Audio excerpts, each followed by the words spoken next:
Hi, நான் doctor Preethi, oral physician and radiologist from Dr. Kishor's Dentistry.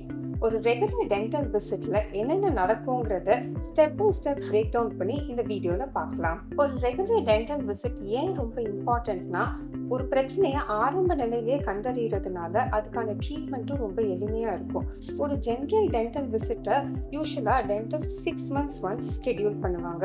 இதோட காரணம், நம்ம அந்த மாதிரி ரெகுலரா டென்டிஸ்ட் கிட்ட போறதுனால நமக்கான ட்ரீட்மெண்ட்ஸ் ஏதாவது ஒரு பிரச்சனை வருதுன்னா அந்த பிரச்சனையை சீக்கிரம் கண்டுபிடிக்க முடியும். அது மட்டும் இல்லாமல் அந்த ட்ரீட்மெண்ட் ஆப்ஷன்ஸும் இன்னும் ஈஸியராக சிம்பிளராக இருக்கும். இது மட்டும் இல்லாமல் இது உங்களோட டைம், எனர்ஜி, மணி எல்லாத்தையுமே சேவ் பண்ண ஹெல்ப் பண்ணுது.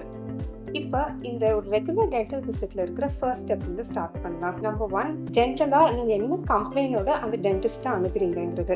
இப்போ நீங்கள் ஃபர்ஸ்ட் ஒரு டென்டிஸ்ட் கிட்ட போகும்போது எதர் உங்களுக்கு பல்லு வலி, இல்லை ஏதாவது பல் பூச்சம், இல்லை வேறு ஏதாவது டிஸ்கம்ஃபர்ட் இருந்தாலோ, இல்லை இப்போ நான் சொன்ன மாதிரி ஒரு ரெகுலர் டென்டல் விசிட்டாக இருக்குது, இது என்ன ரீசன்காகன்றதை ஃபர்ஸ்ட் நாங்கள் தெரிஞ்சுப்போம். இதோடு சேர்த்து உங்கள் வலியோட தன்மை என்னங்கிறதுமே அந்த டென்டிஸ்ட் தெரிஞ்சுக்கணும்னு நினைப்பாங்க. அதாவது இப்போ நீங்கள் ஒரு சீஃப் கம்ப்ளைண்டோட வந்திருக்கீங்கன்னா, ஃபார் எக்ஸாம்பிள் வலினா அந்த வலி எவ்வளோ நாளாக இருந்திருக்கு, உங்களோட நார்மல் ஆக்டிவிட்டியை அது பாதிக்குதா, இல்லை வேறு என்னென்ன மாதிரி பிரச்சனைகள் அதோட அசோசியேட் ஆகிருக்கு, இது மாதிரி நிறைய விஷயங்களை உங்ககிட்ட இருந்து தெரிஞ்சுக்க ட்ரை பண்ணுவாங்க. ஏன்னா இது எல்லாமே ஒரு டயக்னோசிஸ் கொண்டு வரதுக்கும் அதுக்கேற்ற மாதிரி நான் ட்ரீட்மெண்ட் பிளான் டிசைட் பண்ணுறதுக்கும் ஹெல்ப்ஃபுல்லாக இருக்கும். அடுத்து ரொம்ப important step medical history.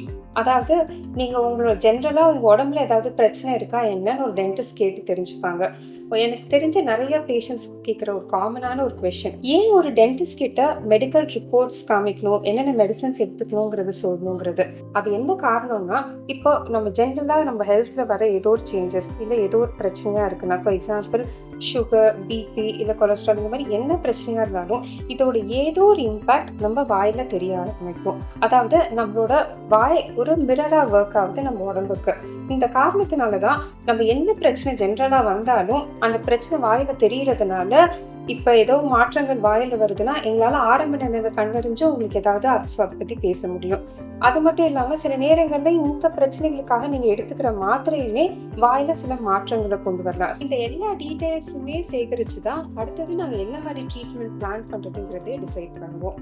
So நீங்கள் நெக்ஸ்ட் டைம் உங்கள் டென்டிஸ்ட் கிட்ட போகும்போது மறக்காமல் ஏதாவது மெடிக்கல் ரெக்கார்ட்ஸ் வச்சுருக்கீங்கனாலோ, ஏதாவது மெடிசன் ப்ரிஸ்கிரிப்ஷன், இல்லை ஈவன் மெடிசன்ஸே நீங்கள் கொண்டு போனாலோ அவங்களுக்கு இதை பற்றின டீட்டெயில் ஐடியா கிடைக்கும்.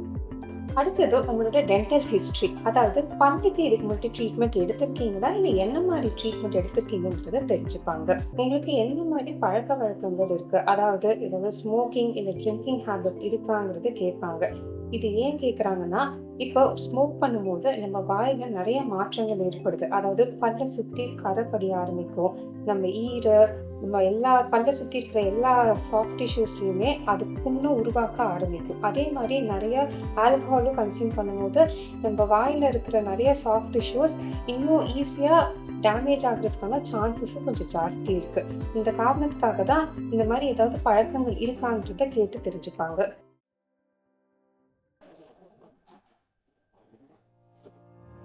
அடுத்தது இந்த ரெகுலர் டென்டல் விசிட்ல ரொம்ப இம்பார்ட்டன்டான ஸ்டெப்பான கிளினிக்கல் எக்ஸாமினேஷன். அதாவது பல்லை சுற்றி இருக்கிற எல்லா பகுதிகளையுமே ஆராய்ந்து பார்க்கறது. இதுல ஜென்ரலா பல்லு மட்டும் இல்லாம அதை சுற்றி இருக்கிற ஈரு, பாடை, கண்ணோ, நம்ம நாக்கு, அது மட்டும் இல்லாம உதவி, இது எல்லாத்துலயுமே நார்மலா இருக்கிறத தாண்டி ஏதாவது மாற்றங்கள் இருக்காங்கிறதுமே செக் பண்ணி பார்ப்பாங்க. இப்போ ஜென்ரலா பல்ல ஏதாவது சொத்தை வந்திருக்கா, பல்ல சுற்றி அழுக்கு சேர்ந்துருக்கா, அந்த மாதிரி விஷயங்களை பார்ப்பாங்க. அதே மாதிரி ஈரப்பொருத்துல இருக்கு, ஈர ஏதாவது மாற்றங்கள், அதோட கலர்ல ஏதாவது மாற்றங்கள் இருக்கா, இல்லை அந்த ரத்த கசிவு இருக்கா, இல்லை அதோட ஷேப்ல ஏதாவது மாற்றங்கள் இருக்காங்கிறது. இதை தாண்டி நம்மளோட வாய்ப்பகுதியில மற்ற இடங்கள்ல ஏதாவது யூஸ்வலா இருக்கிறத தாண்டி ஏதாவது வித்தியாசமா தெரியுதா, இது தாண்டி ஏதாவது பொண்ணு மாதிரி வந்திருக்கா, இது எல்லாம் வந்து செக் பண்ணி பார்ப்பாங்க. அதோடு சேர்ந்து நம்மளுடைய தாடியிலேருந்து எந்த மாதிரி மாற்றங்கள் வந்திருக்கு, நம்மளோட கடிமானம் நார்மலா இருக்கா, இது எல்லாமே ஜென்ரலா செக் பண்ணுவாங்க. ஸோ நீங்க என்னன்னா ஒரு கன்சல்ட்காக போனாலும் சரி, இந்த ரெகுலர் டென்டிஸ்ட்காக போனாலும் அவங்க ஒரு விஷயத்தை விடாம எல்லாத்தையுமே செக் பண்ணி எது ஆரம்ப நிலையில இருந்தாலும் கண்டறிஞ்சு அதுக்கான ட்ரீட்மெண்ட்டை சீக்கிரமா ஸ்டார்ட் பண்றது பெட்டரா இருக்கும். உங்க பல்லை செக் பண்ணி பார்த்ததுல ஒரு சொத்தை இருக்கு, ஓகேங்களா? ஸோ அதுக்கு ஒரு எக்ஸ்ரே எடுத்து பார்த்துக்கலாம். எக்ஸ்ரே ரொம்ப முக்கியமா டாக்டர்?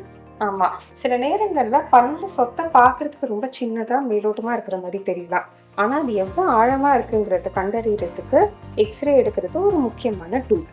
ஒரு டென்டிஸ்ட் எக்ஸ்ரே எடுக்க சொல்கிறதுக்கு நிறைய காரணங்கள் இருக்குது. ஃபார் எக்ஸாம்பிள், இப்போ பல்லில் மேலோட்டமாக சொத்தை இருக்குன்னா அதோட ஆழம் என்னங்கிறத தெரிஞ்சுக்க, இல்லை பல்லை சுற்றி இருக்கிற போனோட லெவல் எப்படி இருக்குங்கிறத பார்க்குறதுக்கோ, இல்லை ஏதாவது பல் எடுக்கணும்னா அந்த பல்லோட வேர் பகுதி எப்படி இருக்குது, அதை சுற்றி உள்ள பகுதிகள் எப்படி இருக்குங்கிறத தெரிஞ்சுக்க. இது மட்டும் இல்லாமல் குழந்தைங்களுக்கு பால் பல் விழுந்தால் அதோட பெர்மனன்ட் பல் என்ன மாதிரி வரிசையில் வரப்போகுது, இந்த மாதிரி நிறைய விஷயங்களை தெரிஞ்சுக்கிறதுக்கு ஒரு எக்ஸ்ரே ரொம்ப உதவியாக இருக்குது. இதில் நிறைய வகைகள் இருக்குது. சில எக்ஸ்ரே ரொம்ப சின்னதாக இருக்கும், வெறும் ஒரு பல்லை மட்டும் ஃபோக்கஸ் பண்ணுற மாதிரி இருக்கலாம். சில எக்ஸ்ரேஸ் நல்லா பெரிய எக்ஸ்ரேவாக நம்மளோட தாடை வரைக்கும் எல்லாமே ஃபோக்கஸ் பண்ணி எடுக்கிற மாதிரி இருக்கும். இந்த ஒவ்வொரு எக்ஸ்ரேக்குமே நிறைய காரணங்கள் இருக்கு. இந்த எல்லா ஸ்டெப்ஸுமே சேர்ந்து தான் ஒரு ட்ரீட்மெண்ட் பிளானே டிசைட் ஆகுது. இப்போ நம்ம பார்த்த ஒவ்வொரு ஸ்டெப்புமே இந்த ட்ரீட்மெண்ட் பிளானை ஃபார்ம் பண்ணுறதுக்கு ஒரு முக்கியமான ரோலை ப்ளே பண்ணியிருக்கோம். இந்த 6 months ஒன்ஸ் ரெகுலர் டென்டல் விசிட்ல இந்த ட்ரீட்மெண்ட் பிளானை சஜஸ்ட் பண்ணுறதோடு சேர்த்து இன்னொரு முக்கியமான விஷயத்தையும் உங்கள் டென்டிஸ்ட் சஜஸ்ட் பண்ணியிருப்பாங்க. அதுதான் ஸ்கேலிங், அதாவது டீத் கிளீனிங். இதுவுமே 6 months ஒன்ஸ் ரெகுலராக பண்ணிட்டு வரதுனால நம்ம பல்லை சுற்றி ஃபார்ம் ஆகிற அழுக்கு ஒரு கான்ஸ்டன்டான டியூரேஷன்ல ரிமூவ் ஆகுது. அதனால வரக்கூடிய சொத்தைகளை தவிர்க்க முடியுது. இதெல்லாம் தாண்டி உங்களுக்கு ஒரு பர்சனலைஸ் அட்வைஸ் அண்ட் ரெக்கமெண்டேஷன்ஸ் கொடுக்கப்படும். அதாவது என்ன மாதிரி ப்ரஷ் நீங்கள் யூஸ் பண்ணால் உங்களுக்கு பெட்டராக இருக்கும், என்ன மாதிரி பேஸ்ட்டுங்கிற சஜஷன், அண்ட் என்ன மாதிரி ப்ரஷிங் டெக்னிக் உங்களுக்கு உதவியாக இருக்கும். இந்த மாதிரி நிறைய விஷயங்கள். இது போக அடிஷ்னலாக ஏதாவது ஃப்ளாஸ் தேவைப்படுமா, இல்லை ஏதாவது இன்டர்டென்டல் ப்ரஷ் யூஸ் ஆகுமா, இந்த மாதிரி எல்லா விஷயங்களும் அந்தந்த பேஷண்ட்க்கு ஏற்ற மாதிரி கியூரேட் பண்ணி அந்த டென்டிஸ்ட் உங்களுக்கு சொல்லுவாங்க. ஒரு ரெகுலர் டென்டல் விசிட்டோட ஸ்டெப்ஸை இந்த வீடியோவில் பிரேக் டவுன் பண்ணி பார்த்துருப்போம். உங்களோட நெக்ஸ்ட் ரெகுலர் டென்டல் விசிட்டை சீக்கிரமாக பிளான் பண்ணுங்க. For happy and healthy smile, visit doctor Kishore's dentistry. Subscribe for more information.